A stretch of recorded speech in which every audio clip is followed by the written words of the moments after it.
What's going on YouTube? JT's Reborn here, and welcome back to another edition of my DC comic book reviews. And in today's video, we're going to be talking about Task Force Z. This one's written by Matthew Rosenberg, and the art is by Eddie Barrows. And this is going to be a 12-issue miniseries that's going to go from October 2021 to October 2022, barring no official delays or anything like that. Yeah, there's been a lot of issues with the distribution of DC Comics for whatever reason. There's something going on there. But we're going to be getting this 12-issue miniseries that's going to be focusing on Jason Todd and his whole task force of evil zombies. So if you want your Red Hood solo series, then this is the best you're going to get, because Red Hood and the Outlaws is now over with, which was a series where the first portion, 25 issues, I thought were pretty good.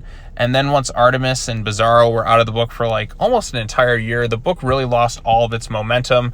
And then it started to regain it when they came back, but for whatever reason, they decided to like have Artemis go off on her own instead of working alongside Jason Todd, which is a great dynamic right there. Why they got rid of that is beyond me. I really liked those two and their dynamic that they had in Red Hood and the Outlaws. I thought they had pretty good chemistry, but for whatever reason, DC's like, nah, goodbye, Artemis. So yeah, I hope Artemis shows up in this thing, because Artemis was awesome in that storyline. Why they had to have her away for like a year is just beyond me. She should have stuck with working close to Jason. I thought it was actually something pretty cool. But anyways, this time around, Jason Todd is basically running his own little Suicide Squad, but instead of the Suicide Squad, they're basically former Batman villains that had been the undead Batman villains that are brought back through Lazarus resin and are pretty much just zombies at this point with low cognitive thinking abilities.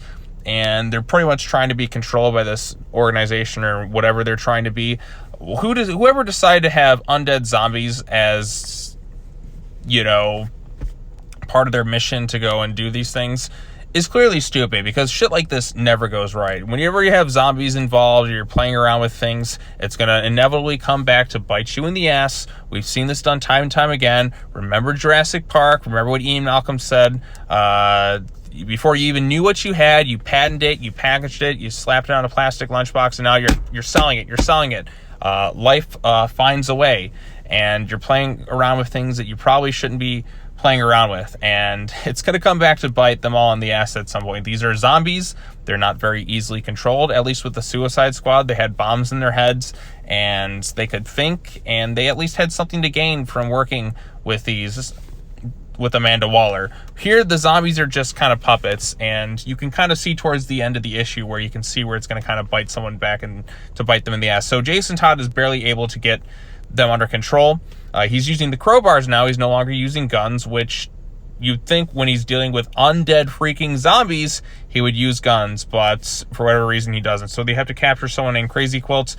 You see Bane's there, and you can tell based on the way their muscles look in the muscle tissue that it's definitely scarred up, and it's definitely has a bit of that whole Lazarus resin effect that was going on in there.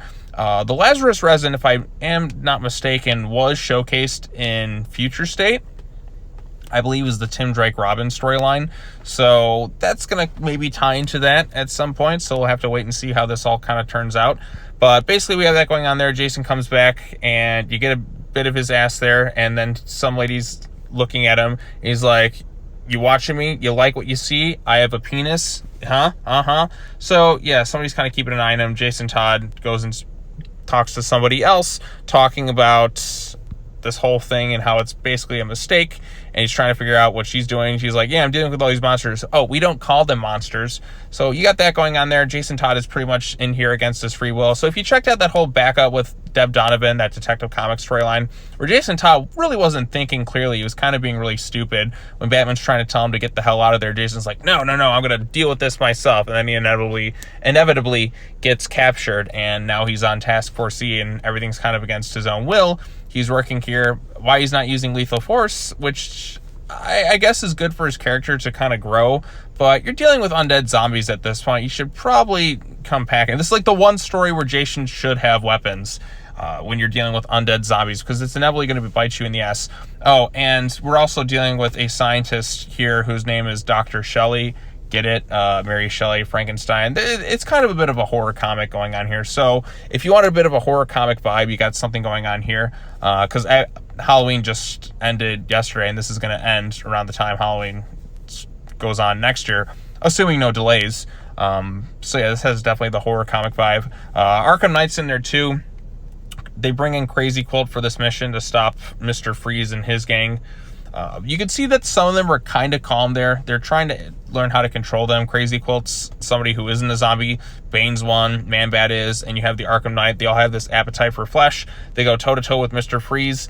And things don't go right. Man-Bat starts eating people. Mr. Freeze Jason Todd cracks Mr. Freeze's helmet. There's some pretty cool looking action here. Jason Todd just went toe-to-toe with Mr. Freeze, though, in the Batman Urban Legends storyline by Chip Zdarsky not too long ago. So I guess they never really captured Mr. Freeze. I can't even remember what happened in that thing at this point. That was a really good storyline, though, by Chip Zdarsky. Why couldn't Zdarsky just do a Red Hood solo book? Beats me. I mean, it was the best Red Hood storyline we had in a really long time. Why he didn't just take over writing it is beyond me. It would have been really cool to see. But anyways, Jason cracks Mr. Freeze's helmet. Mr. Freeze kind of freezes things, freezes himself up. Something goes wrong. Jason's kind of like caught in a bit of a pickle here. And he's like, oh crap, I'm freezing. I need some help here. And then the undead Astrid Arkham is coming to try and eat him now. So that's basically the cliffhanger for this issue. So we'll see what happens next. I would assume Jason's going to be okay since this is going to be a 12-issue series, and I doubt Jason Todd's going to be a zombie for the entirety of it. So yeah, Task Force Z issue number 1 had some cool art. I got to be honest, though, I am not the biggest zombie fan. I know that may come as a shock to some people who know that I really love horror movies and the horror genre as a whole. Never really been too huge into zombies. If I have to have an undead something that's going to try and stalk somebody that's kind of like a zombie, I prefer the Deadites from Evil Dead because they're such fucking assholes. Zombies, there's only so much you can do with them. I'm just fatigued on the whole zombie thing. The whole flesh-eating zombies. They just... It's never been something that's been ideal to me. So zombies is one thing. Give me Deadites. Deadites are way cooler. They're like possessed and they're like zombies. They still have an appetite for flesh, but they're complete fucking assholes to everyone around them. And they just mock you and try to humiliate you. And when you have a protagonist like Ash Williams who kills them and he's a jackass back to them, it makes for great comedic potential.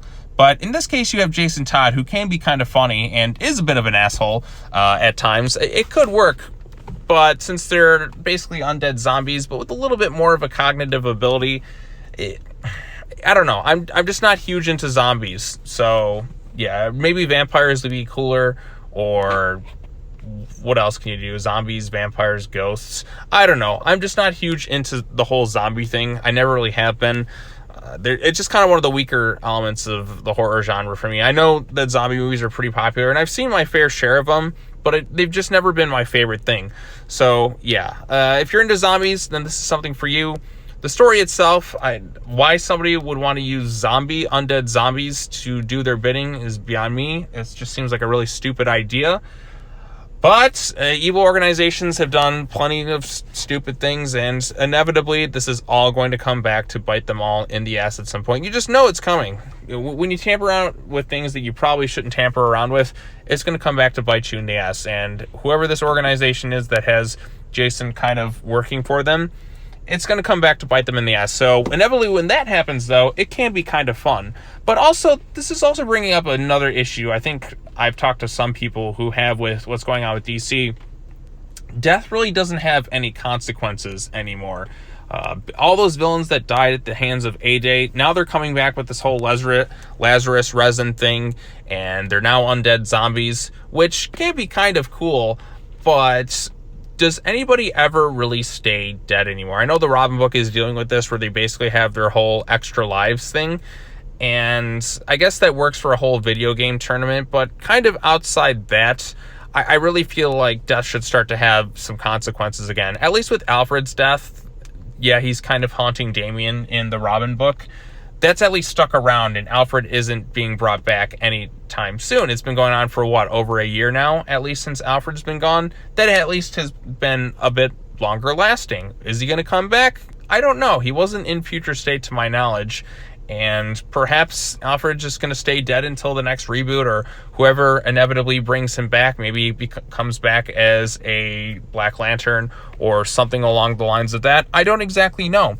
Only time will tell. But I feel like death should start to have a little bit more consequences going forward. Granted, these are undead zombies at this point. They don't really have their cognitive ability. If they regain it by the end of this thing, then I'll be a bit disappointed, because I feel like if you're going to kill these characters off, maybe just kind of keep them dead, or maybe this is just going to be kind of a pet cemetery thing where they're going to have to put them down again. I don't know. I don't know exactly what's going to happen with this whole Task Force C thing. At least it's a little bit different than some of the other stuff going around here, but I don't know. We'll see how it turns out. Overall, I thought this first issue was okay. The artwork was fine. Nothing truly mind-blowing or anything like that. There's some cool shots with Mr. Freeze that kind of reminded me a bit of some of the stuff in Batman the Animated Series. So I like some of the stuff with Mr. Freeze, and Jason Todd leading his own little Suicide Squad with an interesting twist that they're all zombies is a little bit of a fresher idea than I was expecting. But we'll see how it all turns out. I'm not really too engaged with the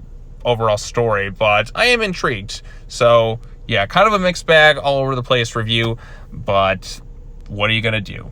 All right, well, that's all I have to say. Thank you all so much for watching this video. Be sure to post your comments down below to let me know what you thought of this issue. Hit the bell for notifications, like this video, share it with your friends, subscribe to the YouTube channel for more content. And as always, take care now, bye-bye then, and I will see you all in the next video, which will be tomorrow because it is new comic book day. Fuck yeah. All right, later, bitches. Bye-bye.